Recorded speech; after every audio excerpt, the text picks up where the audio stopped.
ഇന്ന് ഞാൻ പോയത് നമ്മളെ അമൽ ടീ സ്റ്റോളിലാണ്. ഇത് എവിടെയാന്ന് മനസ്സിലായിനാ?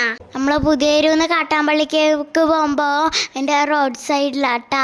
ആശാരി കമ്പനിക്കാണ് ഞാൻ പോയാലും. ഇവിടെ പത്തലും വടയെല്ലാം ഉണ്ടായിരുന്നു കേട്ടാ. പത്തല് സൂപ്പറാന്ന്. നല്ല റെഡും വൈറ്റ് ചട്നിയെല്ലാം ഉണ്ട് ഈട.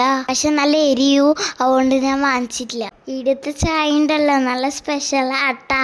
എന്താന്നറിയാ? ചായൻ്റെ അകത്തില്ലേ ഇവരെ ഏലക്കായെല്ലാം ഇടും. കുഞ്ഞിരാമൻ അച്ചാച്ചൻ്റെ ആണ് ഈ പീടിയ. ഇപ്പോൾ എല്ലാം പോലും തുടങ്ങിയിട്ട് കുറേ വർഷമായി. രാവിലെ 3 മണിക്ക് ഇവർ തുറക്കും കേട്ടാ. രാവിലെ ബ്രേക്ക്ഫാസ്റ്റ് എല്ലാം ഉണ്ടാവുവേ. ഉച്ചവരെ ഉണ്ടാവും, വൈകുന്നേരം വരെ ഉണ്ടാവില്ല. ഞായറാഴ്ചയും തുറക്കും. ഈ പാത്രം കണ്ടാ, ഇതിൻ്റെ അകത്ത് കരിങ്ങാലി വെള്ളാന്ന്. ആർക്കാണെങ്കിലും ഫ്രീ ആയിട്ട് എടുത്തു കൊടുക്കുക. അപ്പൊ ഇതിലൂടെ പോകുമ്പോ ഇല്ലേ ഇവിടെ കയറുന്നേ അമൽ ടീ സ്റ്റാൾ, നമ്മളെ പുതിയൊരു ആശാരി കമ്പനിക്ക്.